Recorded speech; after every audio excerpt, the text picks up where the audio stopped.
Assalamualaikum warahmatullahi wabarakatuh. Salam sejahtera buat kita semua. Semoga kita semua dalam keadaan sehat jasmani dan rohani, tidak kekurangan satu apapun. Amin ya robbal alamin. Oke, kita lanjutkan saja ceritanya. Tapi seperti biasa, yang belum tekan tombol like, bantu Mimin terlebih dahulu tekan tombol like dan juga berkomentar.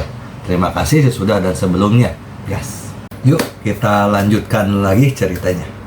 Bab 1256 sampai bab 1260.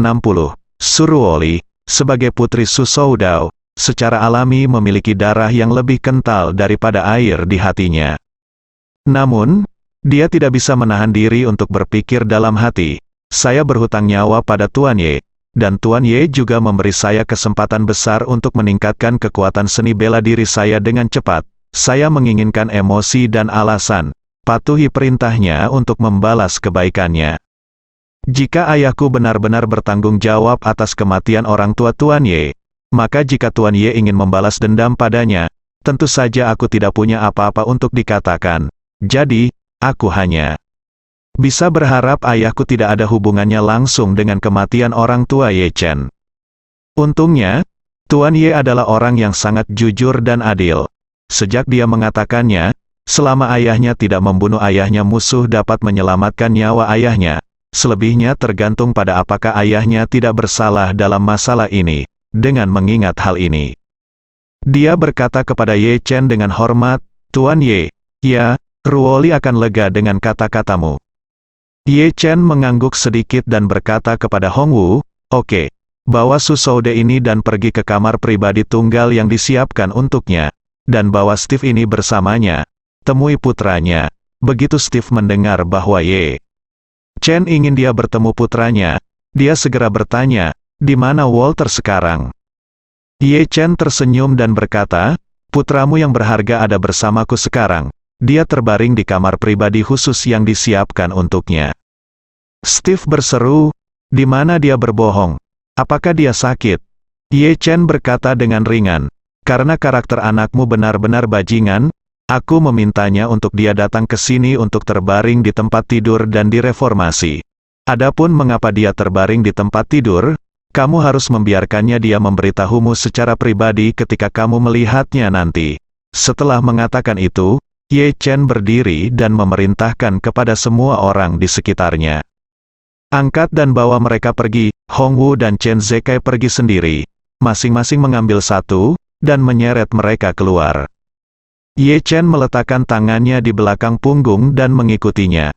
Ketika mereka sampai di area kandang lagi, Susoude dan Steve gemetar ketakutan saat melihat pemandangan yang penuh dengan kandang besi. Ketika mereka diseret untuk terus berjalan, mereka menemukan banyak anjing petarung yang sangat ganas di dalam kandang besi di kedua sisi. Yang membuat mereka semakin tercengang adalah ada beberapa kandang besi di dalamnya, bukan anjing, tapi manusia.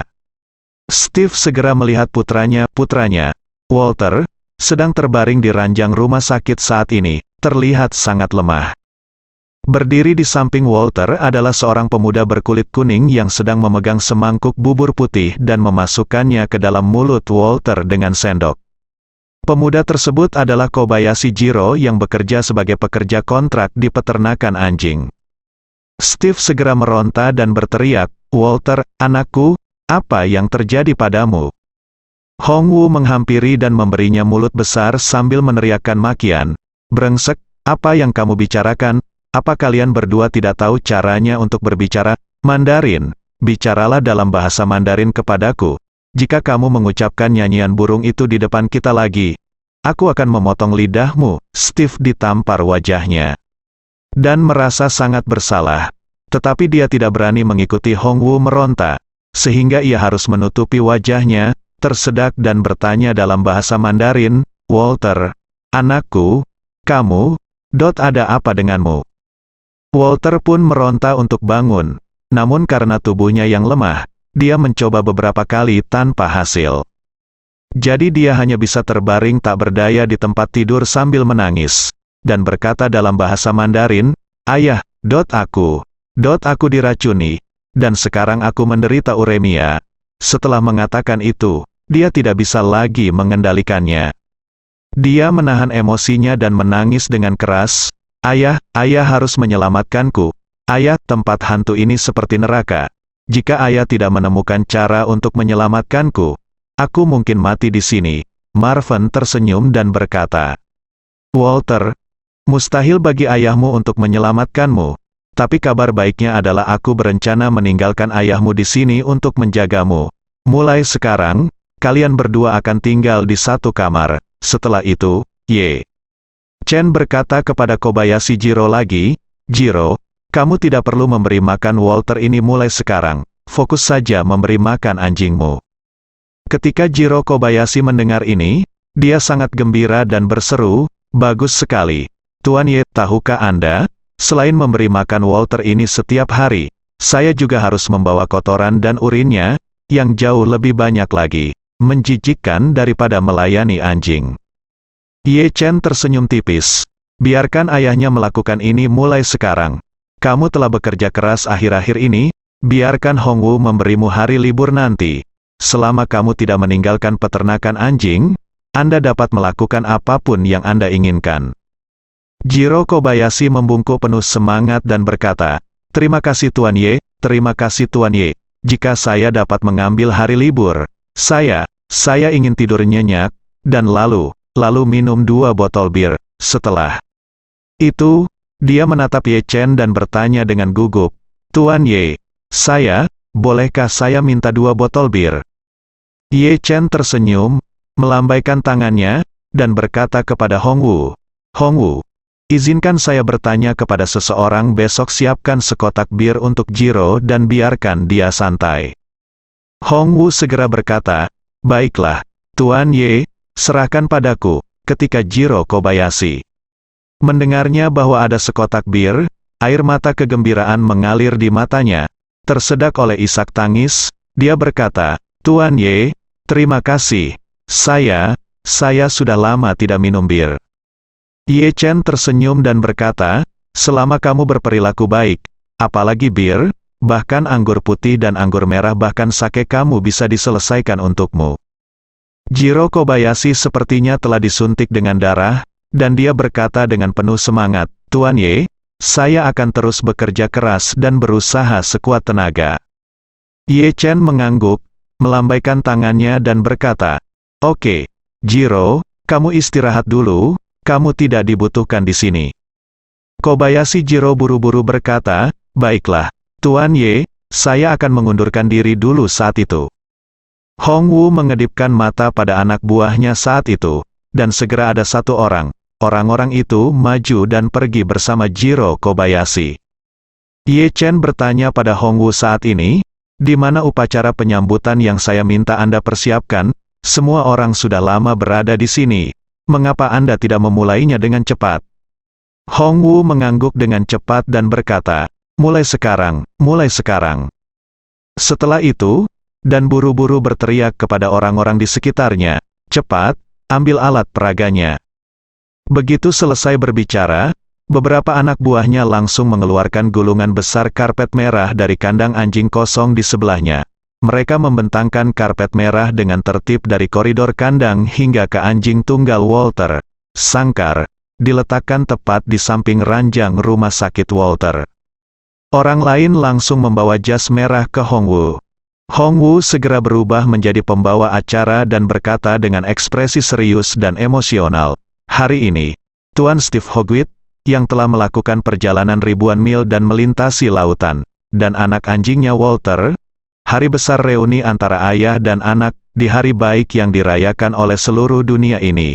Mari kita saksikan momen bersejarah reuni ayah dan anak. Setelah mengatakan itu, adik laki-laki itu buru-buru memegang buket bunga dan menjejalkannya ke dalam pelukan Steve. Dia mengancam dengan suara pelan, pegang erat-erat, aku akan mematahkan kakimu jika kamu berani menjatuhkan tulang bunga.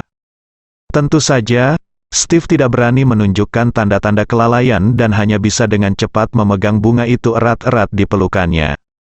Kali ini, Hongwu menunjuk ke pintu masuk kandang anjing dan berkata kepada Steve, selanjutnya, saya ingin meminta Tuan Steve untuk mengirimkan bunga kepada anak anjingnya. Walter, semua orang bertepuk tangan, semua adik laki-lakinya langsung bertepuk tangan dengan antusias. Bertepuk tangan, ekspresi Steve sangat jelek, tapi dia tidak berani mengucapkan sepatah kata pun ketidakpuasan. Melihat bahwa dia masih berlama-lama dan tidak mengambil langkah, Hongwoo tidak bisa menahan diri untuk tidak memarahi. Mengapa kamu berlama-lama? Apakah Anda ingin saya menambahkan tempat tidur rumah sakit lain untuk Anda di sebelah tempat tidur putra Anda? Steve ketakutan. Setelah menggigil, dia buru-buru memegang bunga itu dan berjalan ke pintu masuk sangkar besi dengan susah payah. Steve yang hanya mengenakan celana dalam saat ini sudah sedingin es loli, sehingga ia berjalan seperti zombie dengan mobilitas terbatas. Ketika dia berjalan di karpet merah dan terhuyung-huyung ke ranjang rumah sakit Walter, Hongwoo segera melangkah maju dan berkata, "Selanjutnya, tolong minta Tuan Steve untuk memberikan bunga kepada anak anjingnya, Walter." Setelah itu, dia kemudian memberitahu Steve, "Jangan terburu-buru saat memberikan bunga nanti. Kalian berdua harus memegang bunga secara bersamaan, menghadap saudara-saudara kita dengan kamera di sana, dan membiarkan mereka mengambil foto kalian berdua. Itu ritual yang luar biasa. Bagaimana bisakah kamu tidak merekam?" Adegan mengharukan ini, Steve ingin mati. Putranya terbaring di tempat tidur seperti ini. Dia bahkan tidak tahu apa yang salah dengan dirinya. Tetapi saat ini dia hanya bisa mendengarkan permintaan Hongwoo. Selanjutnya, mainkan permainan yang sangat memalukan ini bersamanya. Pada saat ini, Walter bahkan lebih sengsara di hatinya. Jika dia tahu bahwa keadaan akan berkembang seperti ini dan membunuhnya, dia tidak akan berani memikirkan hal yang salah tentang Wang Dongshui. Tapi sudah terlambat untuk mengatakan apapun sekarang. Steve tidak punya pilihan selain memberikan bunga itu kepada putranya, sementara tangannya sendiri masih memegang sisi lain dari bunga itu. Ayah dan anak itu melihat ke kamera bersama-sama. Beberapa adik lelaki memegang kembang api genggam yang terus berderak, dan payet warna-warni berjatuhan satu demi satu, menutupi kepala dan tubuh ayah dan anak itu. Saat ini, lampu kilat menyala, dan foto penuh humor hitam diambil. Hongwoo berkata dengan lantang saat ini, upacara penyambutan reuni Tuan Steve dan putranya akan segera berakhir di sini. Semuanya bertepuk tangan, semua. Adik bertepuk tangan, lalu Hongwoo tersenyum dan bertanya pada Ye Chen, "Tuan Ye, apakah kamu puas?" Ye Chen mengangguk dan berkata sambil tersenyum, "Bagus, ini sedikit menarik." Hongwoo dengan cepat mengepalkan tinjunya dan berkata dengan hormat, "Terima kasih atas pujiannya, Tuan. Jika masih ada lagi, kembalilah, saya akan membuatnya lebih megah." Ye Chen memandang Su Soude yang ketakutan dan bertanya, "Tuan Su, menurut Anda apakah keramat tamahan kami cukup khusus?" Su Soude ketakutan.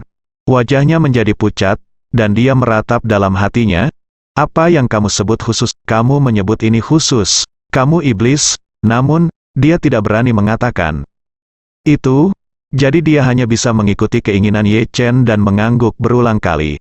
"Bersikaplah khusus tentang, berhati-hatilah tentang." Tuan Ye benar-benar sangat teliti tentang apa yang dia lakukan. Ye Chen bersenandung dan berkata, "Jika putramu jatuh ke tanganku di lain hari, aku pasti akan melakukan ini padamu dua. Upacaranya pasti akan lebih megah dari ini." Su Soude berkata dengan ngeri, "Ya, Tuan Ye, anakku adalah anak yang jujur." Ye Chen berkata dengan dingin, "Aku hanya bersikap begitu jahat padamu. Ayah sialan, putramu tidak jauh lebih baik." Su Soude langsung terlihat malu dan tidak berani berkata apa-apa lagi. Ye Chen mengabaikannya, memandang Steve, dan berkata, "Steve, apakah kamu tahu mengapa aku menangkap putramu di sini?" Mata Steve memerah dan dia menggelengkan kepalanya.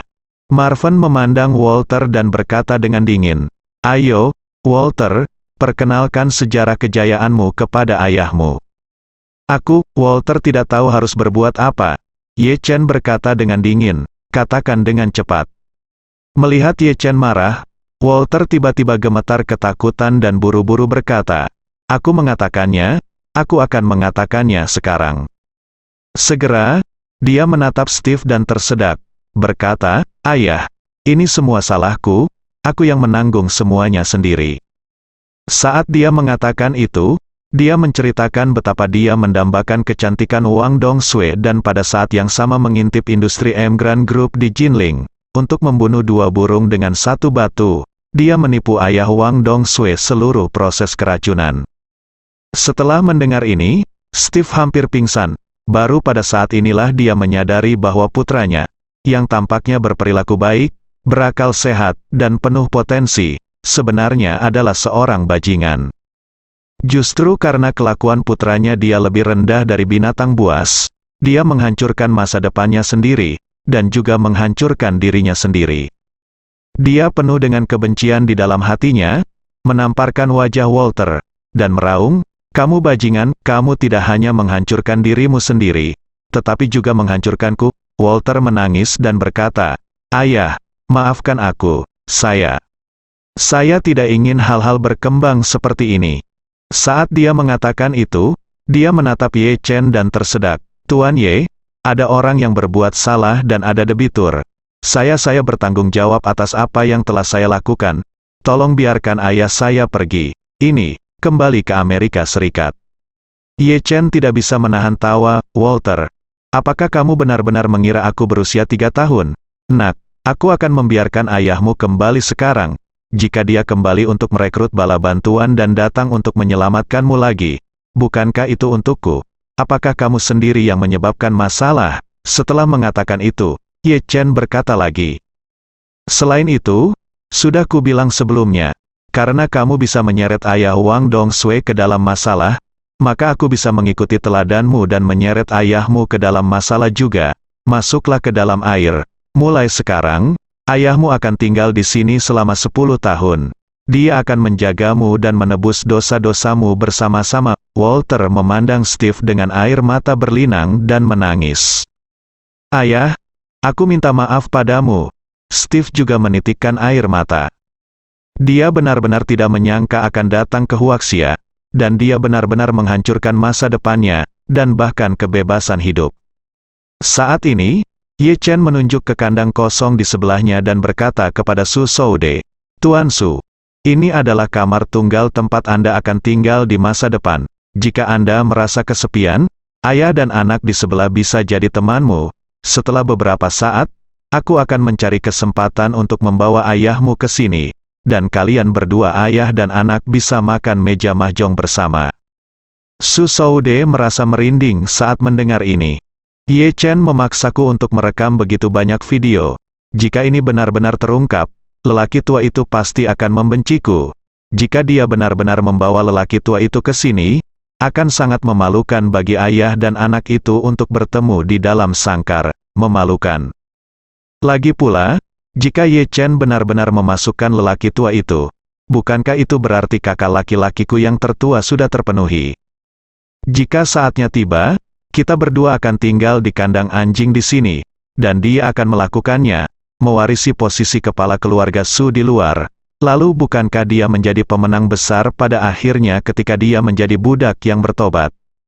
Memikirkan hal ini, Su Soude merasa sangat tidak nyaman. Awalnya, dia mengira jika dia memaksa kakak laki-lakinya Su Soudou pergi, dia bisa menjadi pewaris kepala keluarga. Melihat bahwa dia sudah selesai, dia tidak menyangka bahwa perjalanan ke tempat kecil seperti Jinling akan berakhir seperti ini. Tepat ketika dia sangat kesakitan, Ye Chen tiba-tiba teringat sesuatu dan bertanya, "Oh, ngomong-ngomong, Tuan Su, ketika kita pertama kali bertemu di kamar hotel, siapa yang Anda panggil untuk mengatakan bahwa Anda akan memukul pantat seseorang?" Su Soude tidak menyangka Ye Chen akan tertarik dengan kehidupan pribadinya. Dia berasal dari keluarga besar dan sangat memperhatikan privasi kehidupan pribadinya. Jadi ketika Ye Chen bertanya tentang masalah ini, dia secara tidak sadar menjadi sedikit gugup, dan dia ragu untuk menjawab. Ye Chen tidak bisa menahan cemberutnya, dan bertanya kepadanya, "Mengapa? Apakah kamu tidak ingin mengatakannya?" Melihat ketidakpuasan Ye Chen, Su Soude buru-buru menggelengkan kepalanya dan berkata, "Tidak, tidak. Saya bersedia mengatakannya, saya bersedia mengatakan." Segera, dia berkata 10 berkata, "Wanita itu adalah Zheng Xiaoqi." "Zheng Xiaoqi?" Ye Chen bertanya dengan heran. Apakah itu Zheng Xiaoqi? Siapa dikenal sebagai wanita muda di industri film dan televisi? Iya. Su Shoude mengangguk dengan gugup mengangguk, itu dia. Ye Chen tidak bisa menahan nafas, oh, aku benar-benar tidak menyangka bahwa Zheng Xiaoqi, gadis murni dan murni yang disebutkan di media berita, ternyata adalah kekasih angkatmu. Sia-sia, istriku masih sangat merestuinya. Selalu mengatakan bahwa dia adalah salah satu tolok ukur dalam hiburan lingkaran, mengatakan bahwa dia sangat bersih, tidak pernah menyebarkan gosip, dan bahkan tidak pernah menerima adegan ciuman dengan bintang pria lain. Tampaknya sebagian besar orang di lingkaran ini juga memiliki pendapat berbeda. Sisi lain yang diketahui, Su Shoude mengangguk malu dan berkata dengan terbata-bata, Dia tidak mencium adegan itu karena aku tidak membiarkan dia melakukannya. Aku sudah memberitahunya sebelumnya bahwa dia tidak boleh berhubungan intim dengan pria lain. Kontak, meskipun itu akting. Ye Chen mendecakkan bibirnya dan berkata, Ceka, jika orang-orang di seluruh negeri tahu, Dewi di dalam hati mereka akan dihancurkan olehmu. Babi paruh baya yang jelek, tua, gemuk, aku tidak tahu betapa sedihnya aku. Su Shoude terlihat sangat tertekan, wajahnya merah dan hitam, dan terlihat jelas bahwa harga dirinya terluka oleh kata-kata Ye Chen.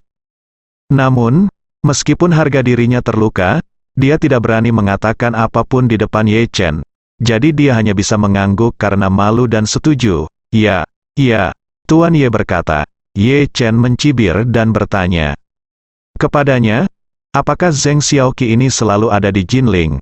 Atau apakah dia datang ke sini khusus dari tempat lain untuk berkencan denganmu? Su Shoude buru-buru berkata, dia datang ke sini dari tempat lain. Sebenarnya, dia sedang syuting baru-baru ini, dan ayahku tiba-tiba memintaku untuk datang ke Jinling. Jadi aku memintanya datang menemaniku. Kata Ye Chen dengan senyuman, itu tergantung pada usiamu. Aku juga sudah cukup tua, aku tidak berharap menjadi sangat energik. Su Shoude berkata dengan canggung, tidak baik jika aku sudah tua. Ye Chen tersenyum, dan berkata dengan ringan, oke, ini belum terlalu dini. Sekarang, istirahatlah di sini, kamu tidak akan memiliki penghangat tempat tidur seperti Zheng Xiaoqi. Jadi kamu harus beradaptasi dengan kehidupan kandang sesegera mungkin. Dan jika waktunya tepat, aku akan mengirim ayahmu ke sini agar ayah dan anak kalian bersatu kembali. Su Shoude menundukkan kepalanya dalam-dalam, tidak berani menjawab. Ye Chen memandang Steve di sebelah, dan berkata dengan tenang, jaga baik-baik putramu di sini. Steve hanya bisa menganggukkan kepalanya berulang kali, saya kenal Tuan Ye. Ye Chen tidak berkata apa-apa lagi, dan berkata kepada Chen Zekai, kirimkan saya kembali. Baik, Tuan Muda, Hong Wu mengirim Ye Chen dan Chen Zekai keluar dari peternakan anjing. Dan ketika hanya Chen Zekai yang ada di sana, dia berkata kepada Ye Chen, Tuan, ini waktunya untuk bibimu malam ini. Apakah kamu ingin melepaskannya? Ye Chen mengerutkan kening, sudah waktunya. Sudah waktunya, Hong Wu buru-buru berkata, kali ini bibimu berperilaku sangat baik, dan dia tidak membuat ada suara apapun. Ye Chen mengangguk, dan berkata, kalau begitu biarkan dia pergi dengan cepat. Beritahu adikmu, buka pintunya, dia bisa pergi kapanpun dia mau. Hong Wu buru-buru berkata, baiklah, Tuan Muda. Aku menelepon saja dan mengaturnya. Ye Chen menepuk pundaknya, dan berkata, peternakan anjing ada hubungannya dengan itu.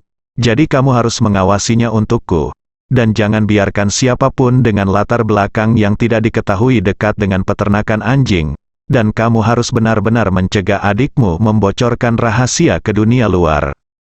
Hong Wu berkata dengan tegas, Tuan, jangan khawatir, saya sudah mengatur segalanya untuk kandang, adik-adik yang bekerja di sini semuanya adalah orang kepercayaan saya, dan selama ini, saya telah meminta mereka untuk tidak pergi selama 24 jam. Kapan kamu keluar dari kandang, kamu tidak diperbolehkan melakukan kontak apapun dengan dunia luar. Semuanya dikelola secara tertutup, dan tidak akan ada kebocoran. Ye Chen bersenandung, dan berkata, energi keluarga Su sangat luar biasa kuat. Meskipun mereka tidak memilikinya di Jinling sebelumnya, industri dan koneksi apa, tapi begitu dipikir-pikir, mereka bisa langsung menjungkir balikan Jinling. Mungkin besok setidaknya akan ada puluhan helikopter terbang bola-bali di seluruh Jinling. Mencari petunjuk, kamu harus memperhatikan Hongwu. Menunjuk mengangguk, dia berkata dengan serius, "Jangan khawatir, Tuan Muda, aku akan melakukan yang terbaik." "Oke," Ye Chen berkata sambil tersenyum, "aku nyaman dengan pekerjaanmu. Jadi itu saja, aku pergi dulu." Meninggalkan Hongwu di peternakan anjing, Ye Chen kembali ke daerah perkotaan dengan Rolls-Royce yang dikemudikan oleh Chen Zekai. Karena Su Soude dan Steve baru saja dibawa ke kandang, keluarga Su pasti sedang mencari petunjuk di Kuan Jinling sekarang, jadi Ye Chen tidak kembali dengan helikopter. Sekarang sudah terlambat, dan jika helikopter di malam hari tidak diliputi kembang api, mereka akan menimbulkan banyak kebisingan dan menarik perhatian orang. Jadi lebih aman naik mobil, setidaknya tidak memberi petunjuk apapun kepada keluarga Su. Dalam perjalanan pulang, saat mengemudi, Chen Zekai bertanya kepada Ye Chen, "Guru, kapan Anda berencana mengirimkan videonya?"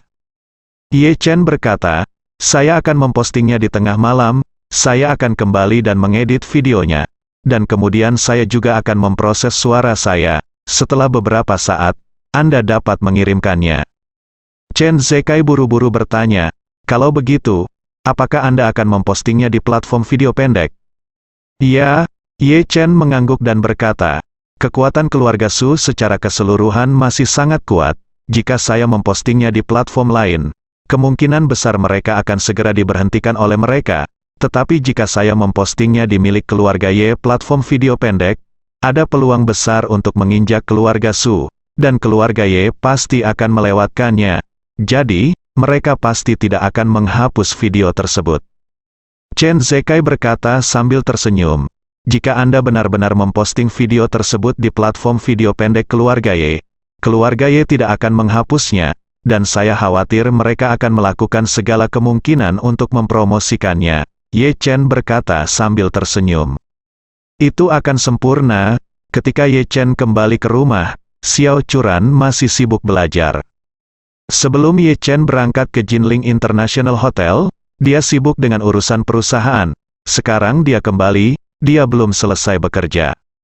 Dia dengan lembut mendorong pintu ruang belajar hingga terbuka sedikit, dan Xiao Churan menggendongnya di belakang punggungnya, menyesuaikan naskah desain di depan komputer.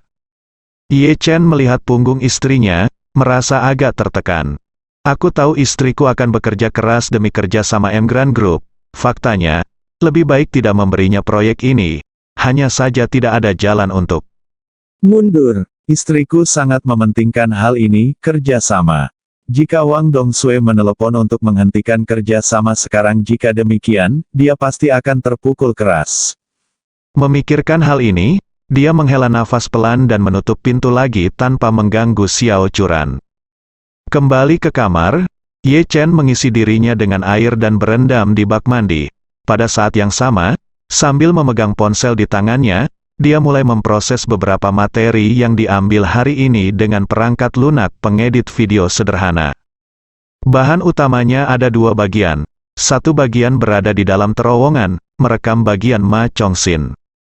Bagian lainnya berada di peternakan anjing, merekam bagian Su Soude. Kedua bagian ini tidak hanya dengan jelas menyatakan fakta bahwa Tuan Su memerintahkan untuk membunuh Du Haiking, tetapi juga menyalahkan Su Ziyu padanya. Ye Chen tahu betul bahwa selama dia mengirimkan video yang diedit, keluarga Su akan melakukannya. Menderita pukulan dahsyat, Su Chengfeng juga akan menjadi anjing tua yang paling dibenci oleh masyarakat di seluruh negeri. Pagi, desa kota Jinling, Ye Changmin, yang telah kehilangan setidaknya 10 pon, berjalan keluar dari gang gelap dengan tangan kosong. 5 menit yang lalu, anak buah Hongwu membuka pintunya dan memberitahunya bahwa dia boleh pergi. Saat itu, Ye Changmin menangis. Dia sudah lama muak dengan desa kota Jinling yang dingin, kumuh, gelap, dan lembab. Dia tinggal di tempat bobrok ini selama berhari-hari, dan ada bau apek yang murahan di sekujur tubuhnya, yang membuatnya merasa mual sepanjang waktu. Awalnya, dia bisa pergi lama sekali, tetapi Ye Chen menundanya selama beberapa hari tanpa alasan apapun, dan kemudian menambahkan 7 hari tambahan ke tenggat waktu semula. Padahal kalau dihitung-hitung sudah lewat tengah malam, artinya time out lagi. Namun, kali ini Ye Changmin mengambil pelajaran dan tidak berani meneriaki Ye Chen atau bahkan para pelayan yang menjaganya. Jadi, saat dia mendapat izin, dia bergegas keluar pintu tanpa memikirkannya. Setelah berlari keluar, dia menyadari bahwa hari sudah sangat larut dan dia tidak tahu harus kemana. Dia ingin segera kembali ke Yanjing, tetapi saat ini tidak ada penerbangan.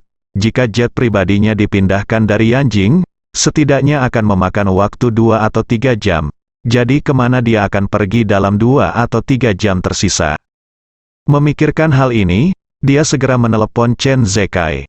Dia merasa Chen Zekai juga memiliki jet pribadi di Jinling, dan dia bisa langsung meminta Chen Zekai mengirim pesawat untuk membawanya kembali. Namun, yang tidak pernah dia duga adalah ponsel Chen Zekai dimatikan. Chen Zekai tahu bahwa Hong Wu akan membiarkan Ye Changmin pergi malam ini, jadi dia sudah mengatur ponselnya ke mode jangan ganggu. Dalam mode jangan ganggu ini, hanya Ye Chen yang dapat meneleponnya, nomor lain yang meneleponnya akan meminta pengguna untuk mematikan teleponnya. Ketika Ye Changmin melihat bahwa panggilan itu tidak dapat tersambung, dia mengutuk dan berkata, "Sialan, Zekai Chen, bagaimana ponselnya bisa dimatikan? Apakah dia sengaja menghindariku? Dasar bajingan." Ye Changmin sangat marah sehingga dia tidak punya waktu untuk melampiaskan amarahnya pada Chen Zekai sekarang. Hal yang paling mendesak baginya sekarang adalah kembali ke Yanjing secepat mungkin. Jadi, dia mengirim panggilan video ke lelaki tua Ye Zongquan. Saat ini, lelaki tua itu sudah tertidur.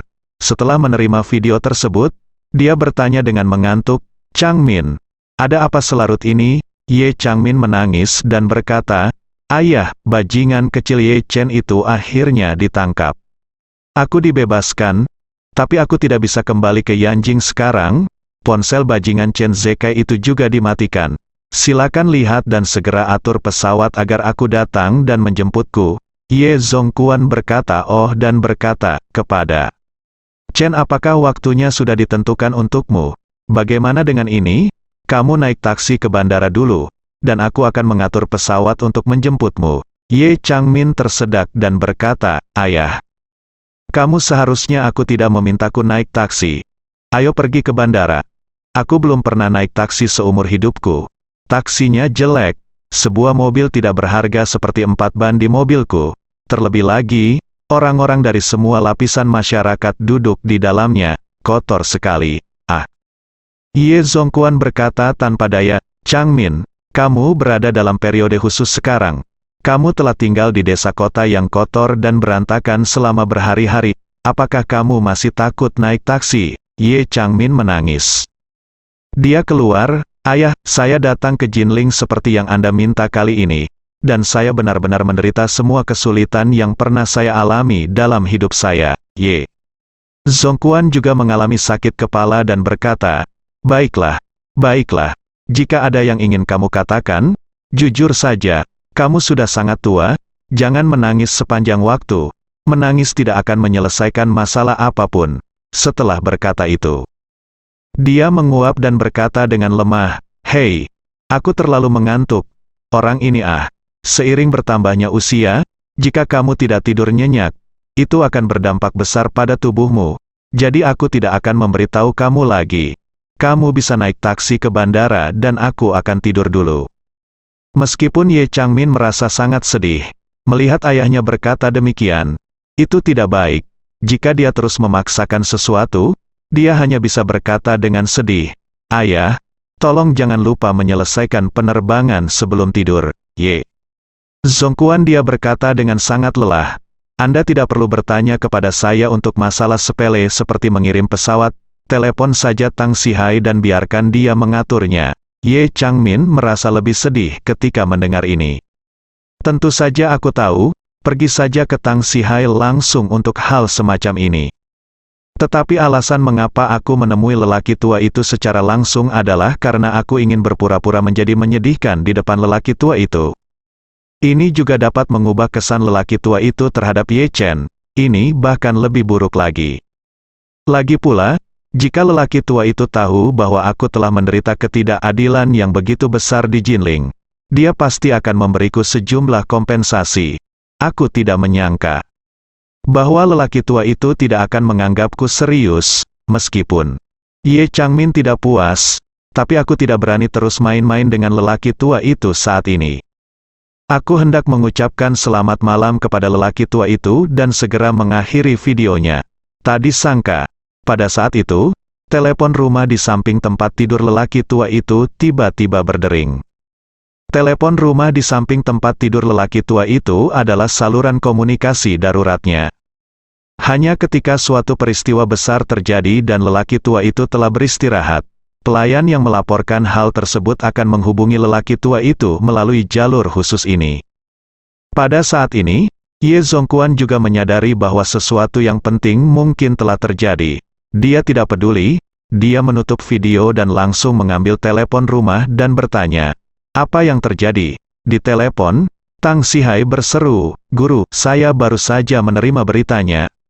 Su Soude, putra kedua dari keluarga Su, menghilang di Jinling setelah pergi ke Jinling malam ini." "Apa?"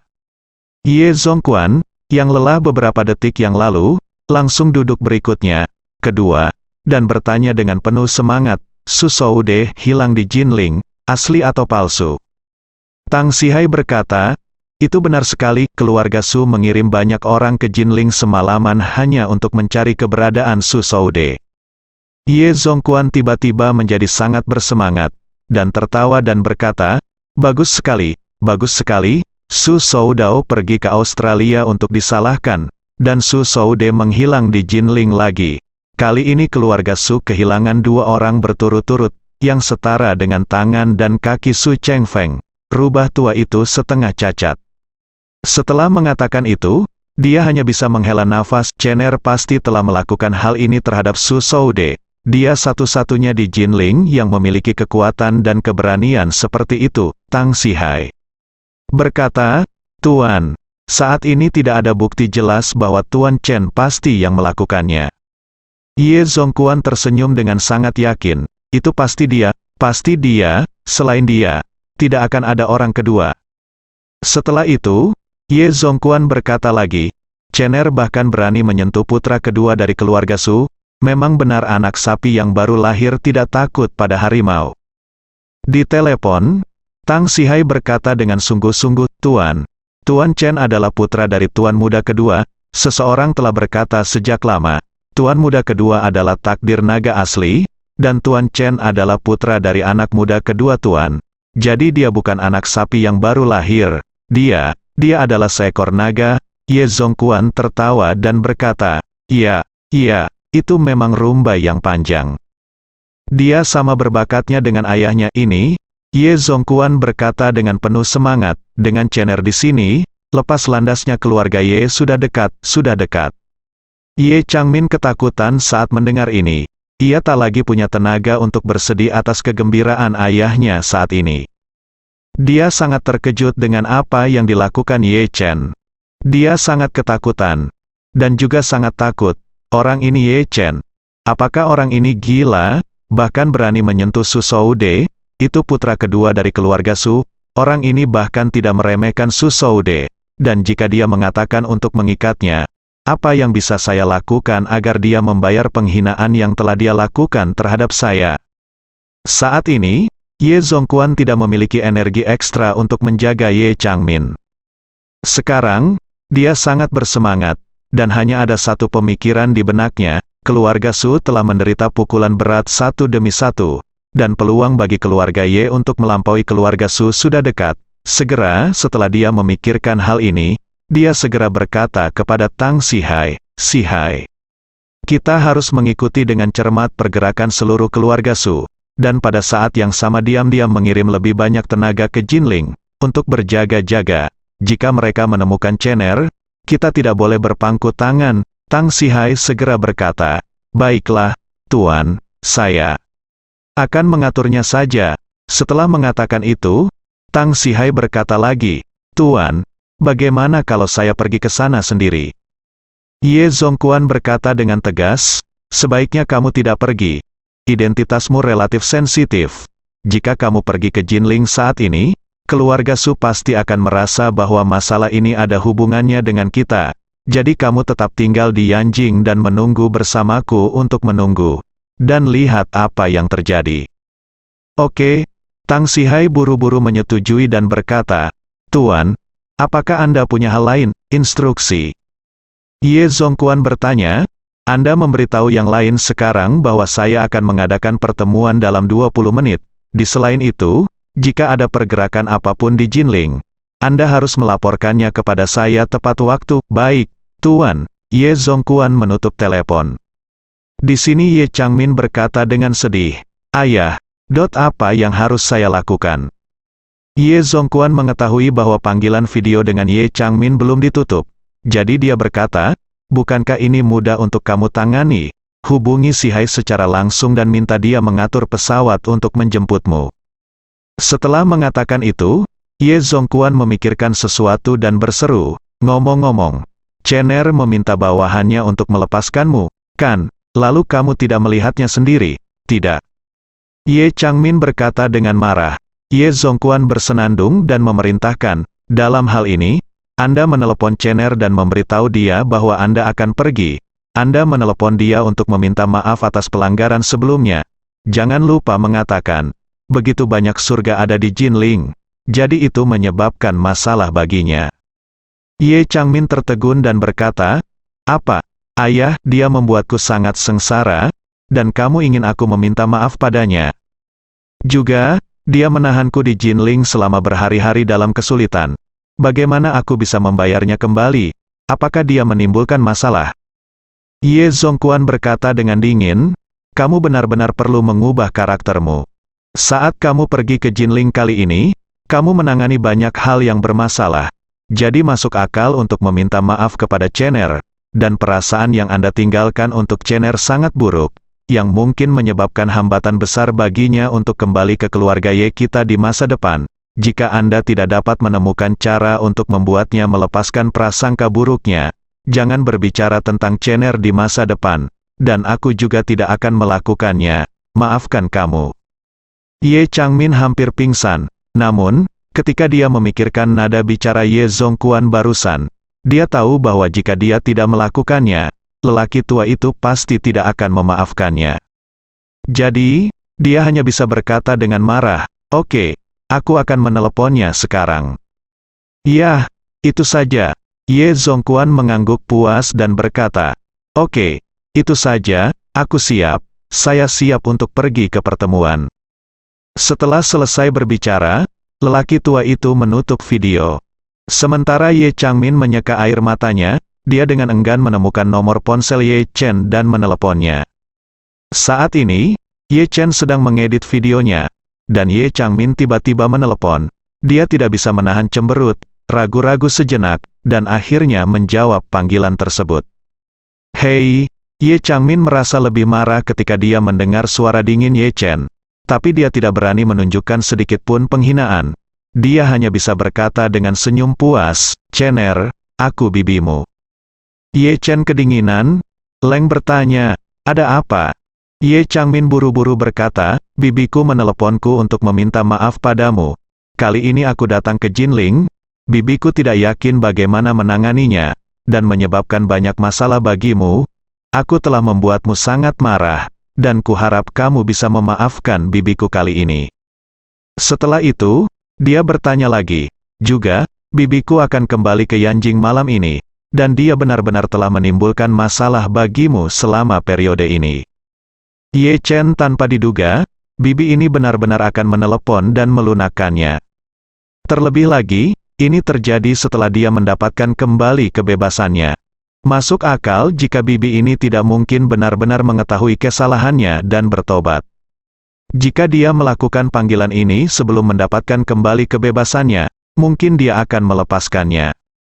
Namun, setelah dia mendapatkan kembali kebebasannya, dia menyerukan dirinya untuk menyerah, yang sungguh sulit dipercaya.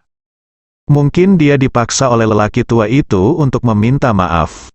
Namun, Ye Chen terlalu malas untuk berbicara terlalu banyak dengannya. Bagaimanapun, dia masih memiliki video eksplosif untuk dirilis. Jadi dia berkata dengan tenang, "Saya harap Anda dapat tetap bersikap rendah hati di masa depan dan berhenti bersikap sombong dan mendominasi, supaya kamu bisa menjaga dirimu sendiri." Setelah itu, dia langsung menutup telepon. Di ujung lain telepon, Ye Changmin mengertakkan giginya dengan marah, menghentakkan kakinya, dan berpikir dalam hati, "Anak baik, tunggu saja aku. Cepat atau lambat aku akan menyingkirkan ini." Ye Chen menutup telepon Ye Changmin dan melanjutkan mengedit video. Saat itu, dia menerima umpan berita. Begitu dia melihat judulnya, dia tidak bisa menahan tawa. Judulnya adalah, Su Group telah berkonspirasi satu demi satu. Setelah hilangnya Du Haiking dan Su Ziyu, Su Shoude, wakil presiden Su Group, juga diculik di Jinling. Ye Chen mengklik judulnya dengan rasa ingin tahu, dan menemukan bahwa beritanya tentang Su Shoude diculik dan hilang di Jinling. Selain itu, penulis berita juga berspekulasi bahwa pasti ada perusahaan, keluarga, atau organisasi yang sangat kuat yang dengan sengaja melancarkan serangan terhadap keluarga Su. Pertama, Du Haiking dan Su Ziyu diculik, dan sekarang Su Shoude telah menghilang dari dunia. Semua ini untuk keluarga Su. Dia menghimbau mayoritas netizen untuk melihat kebenaran dan tidak disesatkan oleh orang-orang di internet yang dengan sengaja menjelek-jelekkan keluarga Su. Dia juga terus mengatakan bahwa semua konspirasi pada akhirnya akan hancur dan dalang di balik layar pada akhirnya akan muncul dan menerima hukum sanksi. Awalnya, sebagian netizen tidak percaya kalau keluarga Su benar-benar tidak bersalah. Namun, saat mereka melihat berita bahwa Su Shoude juga hilang di Jinling, mereka semua mengubah pandangan. Dari sudut pandang mereka, ini pasti seseorang yang dengan sengaja menghukum keluarga Su. Keluarga Su benar-benar sengsara. Menantu perempuan, cucu perempuan, dan anak laki-laki mereka diculik satu demi satu. Hidup dan mati mereka tidak pasti. Mereka hampir dijebak dan disalahartikan sebagai pelaku pembunuhan menantu perempuan mereka, mertua dan cucu. Dalam waktu singkat, semua orang di kolom komentar pun dipenuhi komentar yang merupakan ucapan simpati dan dukungan untuk keluarga Su. Melihat ini, Ye Chen tidak bisa menahan senyum di wajahnya. Menurutnya, semakin keluarga Su berusaha semaksimal mungkin memanfaatkan setiap kesempatan untuk membereskan kejahatan mereka, pada akhirnya mereka akan semakin terpuruk. Tapi Su Chengfeng, seekor anjing tua, benar-benar pahlawan modern. Su Ruoli, cucunya, dia bisa menjualnya jika dia bilang dia bisa. Du Haiking, menantu perempuannya, dia bisa membunuh jika dia bilang dia bisa. Kini putranya sendiri hilang, dan ia tak lupa memanfaatkan kesempatan ini untuk membersihkan tanah keluarga Su, dan caranya sungguh luar biasa.